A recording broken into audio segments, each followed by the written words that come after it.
Sabi niya, marami pa pala akong hindi alam na pangalan ng Diyos. Amen?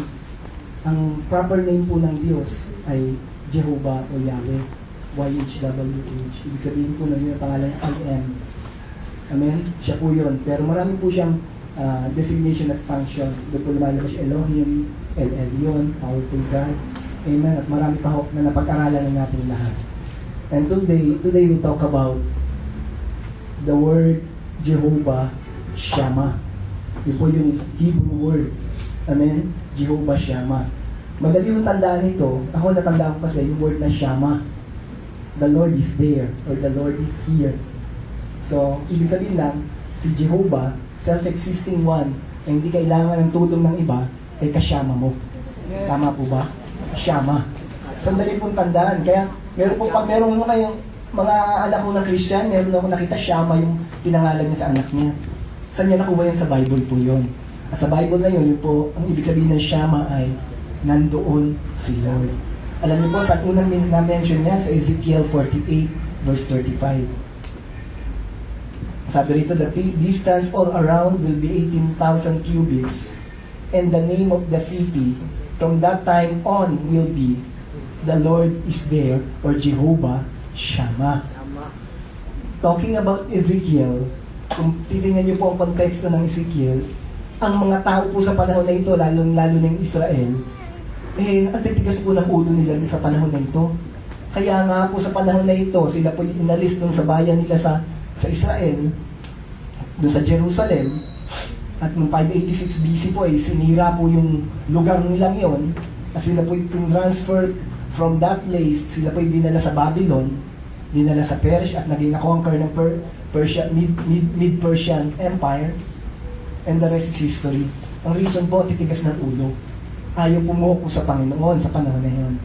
Pero sa gitna po ng lahat, lalo na po yung Ezekiel, ang dami po dito ng mga pagtuturo ng Panginoon, pagtatama ng Panginoon. Isa lang nakita ko sa Ezekiel, at natapos na po yung mga grupo natin ng worship team dito sa book ng Ezekiel, yung last verse po ay may pangako. Sabi doon, yung sa Israel na yon, o sa Jerusalem na yon, magiging pangalan nun, Jehovah Shammah, the Lord is there. In spite of everything na nangyari sa Israel, meron Diyos na punong-puno ng biyaya na hindi makakalimot. Na yung lugar na yon, yung Jerusalem, will be called the Lord is there. And until now, makita mo natin yung bayan ng Israel na yan, dyan sa Middle East, kita-kita po natin ang thumbprint ng Panginoon at ang bakas ng paggawa ng ating Diyos ni Yahweh dun sa nasyon na yon. At sila pa rin po ang chosen nation ng ating Diyos. Doon po nanggaling ang lipi ng Panginoong Yesus. Pinanganak siya ni Mary in the flesh. Kasi Mary po isang Jude, from the tribe of Judah. Tulad kay David. Amen? So kita mo natin, ang pangako ng Panginoon ay nandun pa rin. And when we talk about the Lord is there, isang bagay po, makikita natin, we talk about the presence of the Lord or the Lord is there, we speak also of His glory. When we talk about glory, it is the Hebrew word kabod. Sabihin natin kabod. From a root word kabad, meaning to be heavy or weighty in most, weighty. Ibig sabihin, when we say glory, when we say kabod or kabad, we say that heavy yan. Ayan. Yung bigat niyan, yan ay may bigat. Ibig sabihin, may halaga to. So when we talk about the presence of the Lord, we also speak of kabigatan ng Panginoon dun sa lugar na yon kung saan siya nandoon. Amen? Ibig sabihin yung kanyang kayang gawin, super bigat. Kaya nga, tinatawag natin ang ating Diyos na bigatin. Amen? Bigatin ng Diyos mo. So, ngayon, ikaw bilang tao, ikaw ang mag-a-attribute nun sa Panginoon. Kaya po, pag sinasabi natin, pag tayo po'y hindi nagtitiwala sa ating Diyos, sinasabi natin, hindi bigatin ang Diyos ko. Pag sinasabi natin, hindi yata kayang gawin to ng Diyos, parang ang tagal na. Sinasabi po natin na hindi kayang gawin ng Diyos, ibig sabihin, hindi siya mabigat o hindi siya nag-glorify. Yun po ibig sabihin ng kabod o glory. Sa Old Testament po, yung kabod na yan, 189 na beses na ginamit. Ano po? At ito po ay pinatutungo sa pagbibigay ng honor, impression, and worthy of respect. Kaya po when we say glory to the Lord, sinasabi natin, the Lord is here right now, at siya'y binibigyan ko ng bigat o ng respeto sa aking buhay. Kaya po, dahil sa bagay na yan, when we say glory to the Lord, you will trust Him. And this glory of God, at ito pong Jehovah Shammah, ay makikita ko natin sa mga characters din sa Bible, tulad kay Moses, the glory of the Lord and Moses. Nakita ko natin sa Exodus 24:16, ang sabi ko dito, the glory of the Lord rested on Mount Sinai, and the cloud covered it for how many days? 6 days. And on the 7th day, He called to Moses from the midst of the cloud. And usually, when the glory of the Lord in the Old Testament was represented, it's always in the form of clouds and thunders. Meaning, yung pong glory and majesty ng Lord na andun. So sabi ko dito, yung kabod ng Panginoon, no, yung honor ng Panginoon, yung bigat ng Panginoon ay nandun sa lugar na yun, at siya lang binibigyan ng karapat-dapat papurihan sa lugar na yun. Kaya nga po, pag nabasa natin yan, dyan sa lugar na yan, nalis po ni Moses yung kanyang sandalyas. Kasi sinabi ng Lord, banal itong pinaroroonan mo. Kung saan po nandun ang glory ni Lord, nandun po yung kabanalan ng Panginoon. At makikita mo natin dito na yung glory ng Panginoon ay experience ni Moses. At makita naman po natin, pagbabasahin niyo po ang buong Exodus, may time po bumaba si Moses coming from Mount Sinai, nag-glow po yung kanyang mukha, nilagyan niya po ng kulambo. Hindi niya po nilagyan ng kulambo dahil matatakot yung mga tao.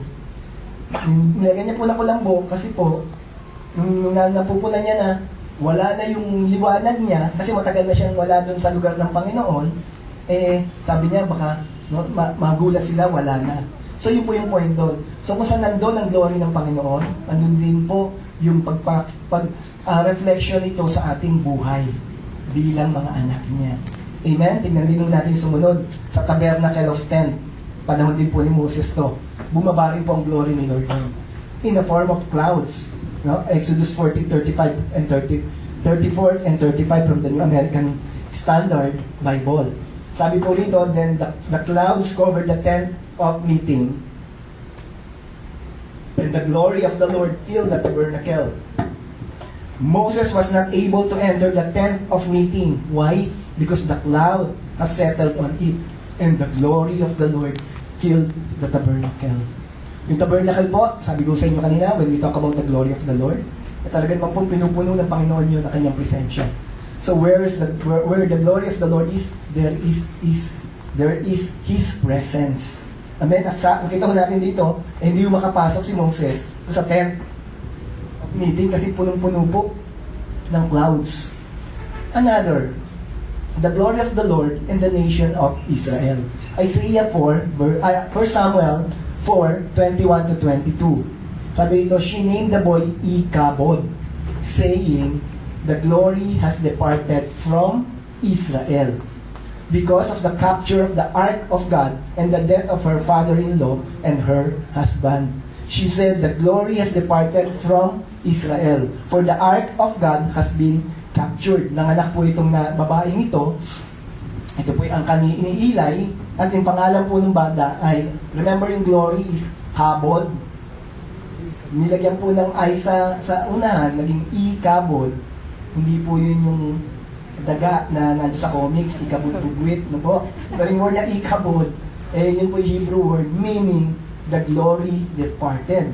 Yung bigat ng Diyos na sumasama sa nasyon ng Israel ay nawala, naging magaan ang Diyos dun sa panahon na yan sa kanila.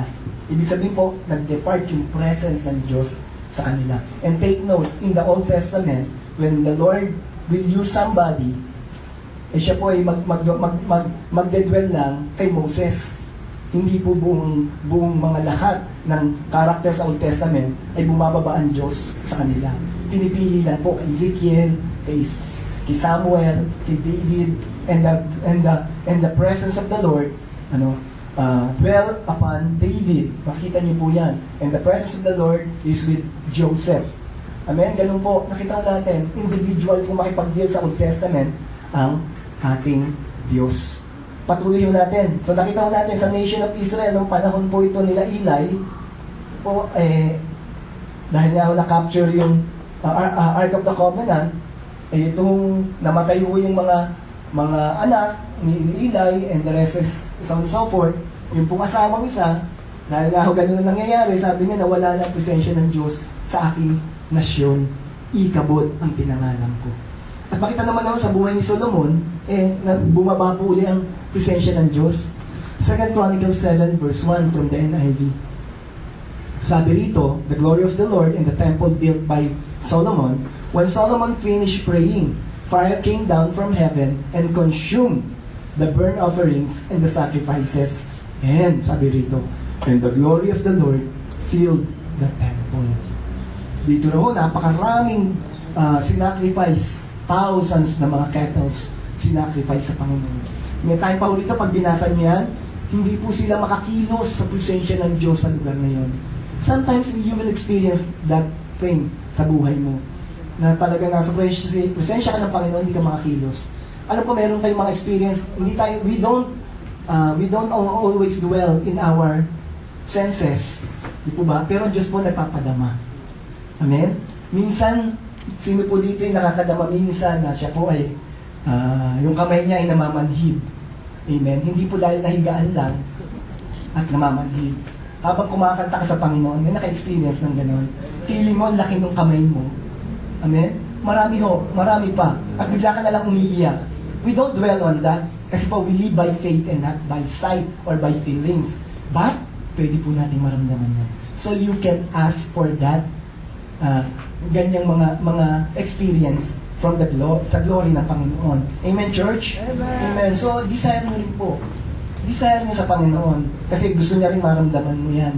At nakita naman po natin, in time of Ezekiel, ito po yun, nag-depart na po yung sa temple uli nila. In the time of Ezekiel 10:18, then the glory of the Lord, Ikabod, departed from the threshold of the temple and stood over the cherubim. Kung titingnan nyo, Brother Ripe, ano ba itong time? Ito ba yung nauna sa panahon ni Solomon?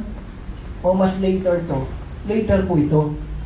Yung ba una na sinabi Ikabod, mas nauna ba kay Solomon yon? Nauna po yun. Pero kita nyo po yung glory ng Panginoon, nandun, wala, nandoon. Amen? Pero ito ho, sa buong Ezekiel, marami pong binanggit doon ng ating Diyos sa mga bayan na nasabi ng Diyos, wala akong magawa, gusto ko kayong pagpalain. Kaya kayo sumunod sa akin, sabi ng Biblia sa Old Testament. So to make the long story short, sabi po ni Ezekiel, yung glory po ng Lord ay nag-depart from Israel. But there is a promise. Ito po yung kanina binasa natin, Ezekiel 14:35. The glory of the Lord was promised again. And this thing will happen. Physically, yes. This thing will happen physically. Pinag-aaralan namin kung nangyari na to, na-build na ba itong 18 cubit na to. And sa akin pong pagbabasa, sabi po hindi pa. But in the near future, in the end times, isa po ito sa mga i-build sa Jerusalem. There will be a new Jerusalem there. But praise God, hindi lang naman po ito nakafocus dun sa future natin. O, hindi pa dun sa future natin. Meron pong nag-fulfill nito sa Biblia. At yun po ang ating Panginoong Jesus. The glory of the Lord and the Lord Jesus Christ. Yung promise na yun sa Ezekiel ay pinulfill po ni Lord because it is the Lord Jesus Christ who came. He lives in you.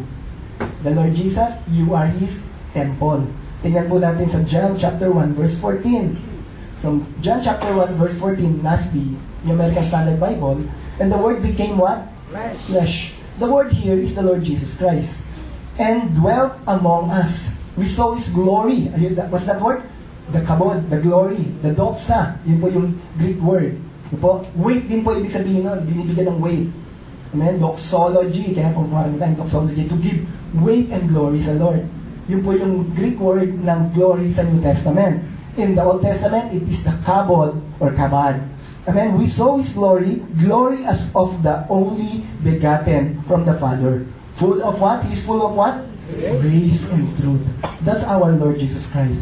Full of grace